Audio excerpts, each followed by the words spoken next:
ਵਾਹਿਗੁਰੂ ਜੀ ਕਾ ਖਾਲਸਾ ਵਾਹਿਗੁਰੂ ਜੀ ਕੀ ਫਤਿਹ। ਅਨਮੋਲ ਵਿਚਾਰ ਚੈਨਲ ਵਿੱਚ ਤੁਹਾਡਾ ਸਵਾਗਤ ਹੈ। ਸਭ ਤੋਂ ਪਹਿਲਾਂ ਆਪਣੇ ਚੈਨਲ ਨੂੰ ਸਬਸਕ੍ਰਾਈਬ ਕਰ ਲਓ ਤੇ ਜੇਕਰ ਵੀਡੀਓ ਵਧੀਆ ਲੱਗੇਗੀ ਤੇ ਇਸ ਨੂੰ ਲਾਈਕ ਤੇ ਸ਼ੇਅਰ ਜ਼ਰੂਰ ਕਰ ਦੇਣਾ। ਅਤੇ ਇੱਕ ਸਾਰਿਆਂ ਦੇ ਅੱਗੇ ਹੱਥ ਜੋੜ ਕੇ ਬੇਨਤੀ ਹੈ ਕਿ ਵੀਡੀਓ ਨੂੰ ਅੰਤ ਤੱਕ ਜ਼ਰੂਰ ਦੇਖਿਆ ਕਰੋ ਅਤੇ ਕਮੈਂਟ ਬਾਕਸ ਦੇ ਵਿੱਚ ਆਪਣੇ ਸੁਝਾਅ ਜ਼ਰੂਰ ਲਿਖਿਆ ਕਰੋ। ਕਹਿੰਦੇ ਜੋ ਮਨੁੱਖ ਵੀ ਅੰਮ੍ਰਿਤ ਵੇਲੇ ਉੱਠ ਕੇ ਮੇਰੇ ਵਾਹਿਗੁਰੂ ਜੀ ਦਾ ਨਾਮ ਜਪਦੇ ਆ, ਮੇਰਾ ਵਾਹਿਗੁਰੂ ਜੀ ਉਹਨਾਂ ਦੇ ਹਰ ਪ੍ਰਕਾਰ ਦੇ ਦੁੱਖ ਰੋਗ ਵਿਸ਼ੇ ਵਿਕਾਰਾਂ ਦੀ ਮੈਲ ਤਾਂ ਸਾਫ਼ ਕਰਦੇ ਹੀ ਆ, ਨਾਲ ਹੀ ਸਾਡਾ ਜਨਮ ਮਰਨ ਵੀ ਕੱਟਿਆ ਜਾਂਦਾ ਹੈ। ਪਰ ਸ਼ਰਤ ਇਹ ਹੈ ਕਿ ਸਾਡਾ ਆਪਣੇ ਗੁਰੂ ਦੇ ਉੱਤੇ ਭਰੋਸਾ ਕਿੰਨਾ ਕੁ ਹੈ, ਵਿਸ਼ਵਾਸ ਕਿੰਨਾ ਹੈ ਤੇ ਅਸੀਂ ਆਪਣੇ ਗੁਰੂ ਦੀ ਗੱਲ ਕਿੰਨੀ ਕੁ ਮੰਨਦੇ ਆ। ਜਿਸ ਤਰ੍ਹਾਂ ਸਾਨੂੰ ਕੋਈ ਤਨ ਦਾ ਰੋਗ ਲੱਗਿਆ ਹੋਵੇ ਤਾਂ ਆਪਾਂ ਡਾਕਟਰ ਕੋਲ ਜਾਂਦੇ ਆ, ਡਾਕਟਰ ਆਪਣਾ ਚੈੱਕਅਪ ਕਰਕੇ ਦਵਾਈ ਦਿੰਦਾ ਹੈ। ਪਰ ਠੀਕ ਤਾਂ ਆਪਾਂ ਤਾਂ ਹੀ ਹੋਵਾਂਗੇ ਨਾ ਜੇ ਡਾਕਟਰ ਦੇ ਦੱਸੇ ਅਨੁਸਾਰ ਮੈਡੀਸਨ ਖਾਵਾਂਗੇ। ਕਦੇ ਇੰਜ ਤਾਂ ਨਹੀਂ ਹੋਇਆ ਕਿ ਆਪਾਂ ਬਿਮਾਰ ਹੋਏ ਅਤੇ ਡਾਕਟਰ ਕੋਲ ਜਾ ਕੇ ਚੈੱਕਅਪ ਕਰਾਇਆ, ਫੀਸ ਵੀ ਦੇ ਆਏ, ਦਵਾਈ ਲੈ ਆਏ, ਦਵਾਈ ਲਿਆ ਕੇ ਘਰ ਰੱਖ ਲਈ ਹੋਵੇ ਅਤੇ ਖਾਧੀ ਨਾ ਹੋਵੇ ਤੇ ਆਪਾਂ ਇੰਜ ਠੀਕ ਹੋਈਏ।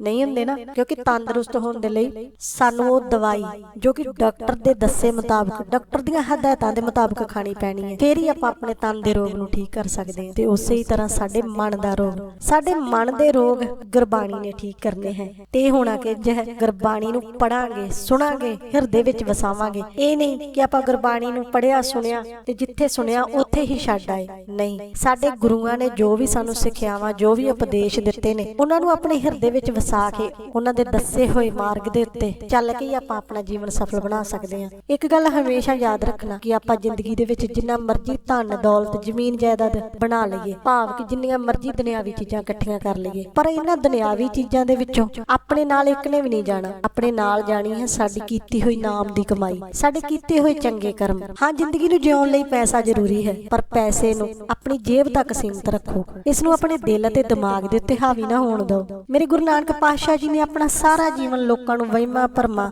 ਦੁਨਿਆਵੀ ਮੋਹ ਮਾਇਆ ਦੇ ਚੱਕਰ ਵਿੱਚੋਂ ਕੱਢਣ ਦੇ ਵਿੱਚ ਬਿਤਾਇਆ। ਮੇਰੇ ਪਾਤਸ਼ਾਹ ਜੀ ਨੇ ਕਈਆਂ ਨੂੰ ਮੋਹ ਮਾਇਆ ਦੇ ਬੰਧਨਾਂ ਤੋਂ ਛੁਟਕਾਰਾ ਵੀ ਦਿਵਾਇਆ ਅਤੇ ਆਪਣੇ ਚਰਨਾਂ ਦੇ ਵਿੱਚ ਥਾਂ ਵੀ ਬਖਸ਼ੀ। ਇਦਾਂ ਹੀ ਕਹਿੰਦੇ ਧੰਨ ਧੰਨ ਸਾਹਿਬ ਸ੍ਰੀ ਗੁਰੂ ਨਾਨਕ ਦੇਵ ਜੀ ਦੇ ਸਮੇਂ ਦੇ ਵਿੱਚ ਇੱਕ ਬਾਦਸ਼ਾਹ ਸੀ ਜਿਸ ਦਾ ਨਾਂ ਸੀ ਕਾਰੂ ਹਮੀਦ। ਬੜਾ ਹੀ ਜ਼ਾਲਮ ਅਤੇ ਲਾਲਚੀ ਕਿਸਮ ਦਾ ਸੀ। ਉਸ ਦੇ ਮਨ ਵਿੱਚ ਆਪਣੇ ਖਜ਼ਾਨੇ ਵਿੱਚ ਵੱਧ ਤੋਂ ਵੱਧ ਸੋਨਾ ਚਾਂਦੀ ਇਕੱਠਾ ਕਰਨ ਦਾ ਭੂਤ ਸਵਾਰ ਹੋ ਗਿਆ। ਉਹ ਧਨ ਇਕੱਠਾ ਕਰਨ ਲਈ ਲੋਕਾਂ ਦੇ ਉੱਤੇ ਜ਼ੁਲਮ ਕਰਦਾ ਰਿਹਾ ਅਤੇ ਆਖਰ ਉਸਨੇ ਆਪਣੇ ਰਾਜ ਵਿੱਚ ਹੁਕਮ ਜਾਰੀ ਕਰ ਦਿੱਤਾ ਕਿ ਜਿਸ ਦੇ ਕੋਲ ਜਿੰਨਾ ਵੀ ਧਨ ਮਾਲ ਸੋਨਾ ਚਾਂਦੀ ਹੈ ਉਹ ਸਰਕਾਰੀ ਖਜ਼ਾਨੇ ਵਿੱਚ ਜਮ੍ਹਾਂ ਕਰਵਾ ਦੇਵੇ। ਤੇ ਲੋਕਾਂ ਨੇ ਇੰਜ ਹੀ ਕੀਤਾ। ਤੇ ਇੱਕ ਦਿਨ ਰਾਜੇ ਨੇ ਆਪਣੇ ਵਜ਼ੀਰ ਨੂੰ ਪੁੱਛਿਆ ਕਿ ਜਾ ਕੇ ਪਤਾ ਕਰੋ ਕਿ ਕਿਸੇ ਦੇ ਕੋਲ ਹੋਰ ਸੋਨਾ ਚਾਂਦੀ ਤਾਂ ਨਹੀਂ ਹੈ। ਤਾਂ ਉਸਦੇ ਵਜ਼ੀਰ ਨੇ ਇੱਕ ਤਰਕੀਬ ਸੋਚੀ। ਉਸਨੇ ਆਪਣੇ ਇੱਕ ਬੜੇ ਹੀ ਸਿਆਣੇ ਕਰਮਚਾਰੀ ਦੇ ਨਾਲ ਇੱਕ ਸੋਹਣੀ ਜਵਾਨ ਗੋਲੀ ਬਾਜ਼ਾਰ ਭੇਜੀ ਜਿਸ ਦਾ ਮੁੱਲ ਇੱਕ ਚਾਂਦੀ ਦਾ ਸਿੱਕਾ ਰੱਖਿਆ ਗਿਆ। ਕਰਮਚਾਰੀ ਨੂੰ ਆਖਿਆ ਕਿ ਜਾ ਉਸ ਨੂੰ ਵੇਚ ਕੇ ਆਵੇ। ਤੇ ਉਸ ਕਰਮਚਾਰੀ ਨੇ ਉਹ ਗੋਲੀ ਨੂੰ ਬਾਜ਼ਾਰ ਦੇ ਵਿੱਚ ਉਸ ਦੀ ਕੀਮਤ ਦੱਸ ਕੇ ਉਸ ਦੀ ਬੋਲੀ ਲਗਾਉਣੀ ਸ਼ੁਰੂ ਕਰ ਦਿੱਤੀ। ਤੇ ਇੱਕ ਸ਼ਾਹੂਕਾਰ ਦੇ ਬੇਟੇ ਨੂੰ ਜਦੋਂ ਇਸ ਗੱਲ ਦਾ ਪਤਾ ਲੱਗਾ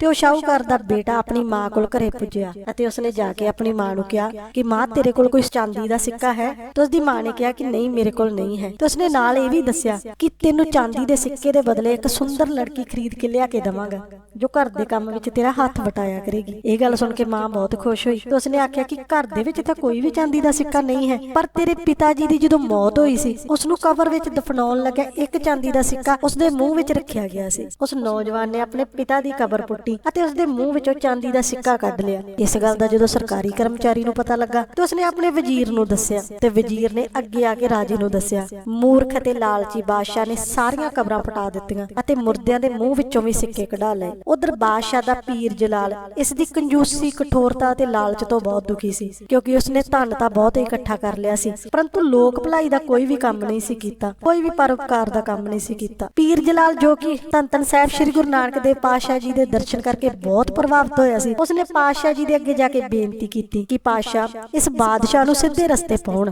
ਤੇ ਜਦੋਂ ਗੁਰੂ ਸਾਹਿਬ ਨੂੰ ਇਸ ਗੱਲ ਦਾ ਪਤਾ ਲੱਗਾ ਤੇ ਗੁਰੂ ਜੀ ਅਤੇ ਭਾਈ ਮਰਦਾਨਾ ਰਾਜੇ ਦੇ ਮਹਿਲਾਂ ਵਿੱਚ ਪਹੁੰਚ ਗਏ। ਗੁਰੂ ਜੀ ਨੇ ਬਾਦਸ਼ਾਹ ਦੇ ਇੱਕ ਦਰਬਾਰੀ ਨੂੰ ਆਖਿਆ ਕਿ ਜਾਓ, ਬਾਦਸ਼ਾਹ ਨੂੰ ਜਾ ਕੇ ਦੱਸ ਦਿਓ ਕਿ ਤੈਨੂੰ 2 ਪਰਦੇਸੀ ਮਿਲਣਾ ਚਾਹੁੰਦੇ ਆ। ਬਾਦਸ਼ਾਹ ਮੁੱਖ ਦਵਾਰ ਵੱਲ ਆਇਆ ਕਿ ਐਸੇ ਕਿਹੜੇ ਪਰਦੇਸੀ ਹਨ। ਜਦੋਂ ਰਾਜਾ ਆਇਆ ਤੇ ਗੁਰੂ ਜੀ ਨੇ ਉਸ ਵੇਲੇ ਠੀਕਰੀਆਂ ਗਿਣਨੀਆਂ ਸ਼ੁਰੂ ਕਰ ਦਿੱਤੀਆਂ। ਬਾਦਸ਼ਾਹ ਨੇ ਪੁੱਛਿਆ ਕਿ ਤੁਸੀਂ ਇਹ ਕੀ ਕਰ ਰਹੇ ਹੋ, ਇਹ ਤੁਹਾਡੇ ਕਿਸ ਕੰਮ ਦੀਆਂ ਹਨ?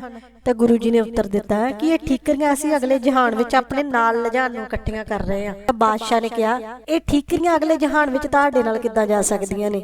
ਤੇ ਗੁਰੂ ਜੀ ਨੇ ਉੱਤਰ ਦਿੱਤਾ ਉਸੇ ਤਰ੍ਹਾਂ ਹੀ ਜਿਸ ਤਰ੍ਹਾਂ ਤੇਰੇ ਨਾਲ ਤੇਰੇ ਵੱਲੋਂ ਇਕੱਠਾ ਕੀਤਾ ਗਿਆ ਸੋਨਾ ਚਾਂਦੀ ਜਾਵੇਗਾ। ਜਦੋਂ ਮੇਰੇ ਧੰਨ ਧੰਨ ਸਾਹਿਬ ਸ੍ਰੀ ਗੁਰੂ ਨਾਨਕ ਦੇਵ ਪਾਤਸ਼ਾਹ ਜੀ ਨੇ ਆਪਣੇ ਉਪਦੇਸ਼ ਨਾਲ ਨਿਹਾਲ ਕੀਤਾ ਤਾਂ ਬਾਦਸ਼ਾਹ ਨੂੰ ਆਪਣੀ ਭੁੱਲ ਦਾ ਅਹਿਸਾਸ ਹੋ ਗਿਆ।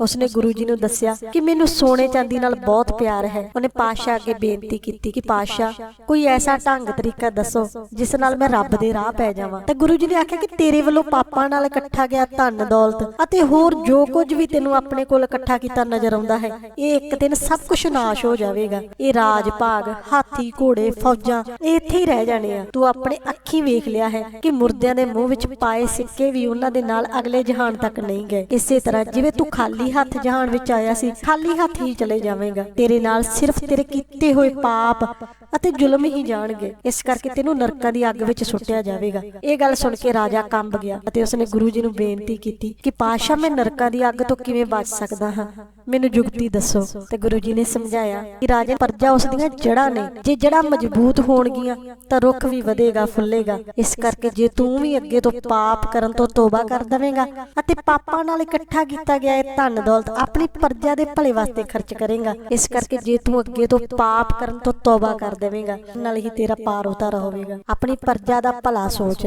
ਤੇ ਹਰ ਸਮੇਂ ਅੱਲਾ ਦੀ ਯਾਦ ਵਿੱਚ ਜੁੜਿਆ ਰਹੇ। ਅੱਲਾ ਦਾ ਭੈ ਡਰ ਮਨ ਵਿੱਚ ਰੱਖ, ਫਿਰ ਹੀ ਤੇਰਾ ਪਾਰ ਉਤਾਰਾ ਹੋ ਸਕਦਾ ਹੈ। ਤੇ ਇਸ ਤਰ੍ਹਾਂ ਰਾਜੇ ਦੇ ਸਾਰੇ ਭਰਮ ਭੁਲੇਖੇ ਦੂਰ ਹੋ ਗਏ ਤੇ ਉਹ ਇੱਕ ਚੰਗਾ ਸ਼ਾਸਕ ਬਣ ਗਿਆ। ਤੇ ਵਾਹਿਗੁਰੂ ਜੀ ਸਾਡੇ ਤੇ ਵੀ ਕਿਰਪਾ ਕਰਨ, ਸਾਨੂੰ ਵੀ ਮੋਹ ਮਾਇਆ ਦੇ ਬੰਧਨਾਂ ਤੋਂ ਛੁਟਕਾਰਾ ਦਿਵਾਉਣ ਅਤੇ ਆਪਣੇ ਗੁਰੂ ਚਰਨਾਂ ਵਿੱਚ ਥਾਂ ਬਖਸ਼ਣ। ਤੇ ਆਓ ਸਵਾਸ ਸਵਾਸ ਆਪਣੇ ਵਾਹਿਗੁਰੂ ਗੁਰੂ ਨਾਨਕ ਪਾਤਸ਼ਾਹ ਜੀ ਨੂੰ ਯਾਦ ਕਰੀਏ ਤੇ ਮੇਰੇ ਪਾਤਸ਼ਾਹ ਵੱਲੋਂ ਦਿੱਤੇ ਗਏ ਉਪਦੇਸ਼ ਹੱਕ ਸੱਚ ਦੀ ਕਿਰਤ ਕਰੋ ਅਤੇ ਵੰਡ ਕੇ ਛਕੋ ਨੂੰ ਆਪਣੇ ਜੀਵਨ ਦਾ ਹਿੱਸਾ ਬਣਾਈਏ ਅਤੇ ਆਪਣਾ ਜੀਵਨ ਸਫਲ ਬਣਾਈਏ। ਜੇਕਰ ਇਹ ਵੀਡੀਓ ਵਧੀਆ ਲੱਗੀ ਹੋਈ ਤੇ ਇਸ ਨੂੰ ਲਾਈਕ ਅਤੇ ਸ਼ੇਅਰ ਜ਼ਰੂਰ ਕਰ ਦੇਣਾ। ਤੇ ਜੇ ਗੁਰੂ ਨਾਨਕ ਪਾਤਸ਼ਾਹ ਜੀ ਦੀਆਂ ਹੋਰ ਸਾਖੀਆਂ ਸੁਣਨਾ ਚਾਹੁੰਦੇ ਹੋ ਤਾਂ ਕਮੈਂਟ ਬਾਕਸ ਦੇ ਵਿੱਚ ਧੰਨ ਧੰਨ ਗੁਰੂ ਨਾਨਕ ਦੇਵ ਜੀ ਜ਼ਰੂਰ ਲਿਖਣਾ। ਸਾਖੀ ਸੁਣਾਉਂਦਿਆਂ ਤੋਂ ਕੋਈ ਵੀ ਭੁੱਲ ਹੋ ਗਈ ਹੋਵੇ ਤੇ ਵਾਹਿਗੁਰੂ ਜੀ ਮਾਫ ਕਰ ਦੇਣਾ। ਵਾਹਿਗੁਰੂ ਜੀ ਕਾ ਖਾਲਸਾ, ਵਾਹਿਗੁਰੂ ਜੀ ਕੀ ਫਤਿਹ।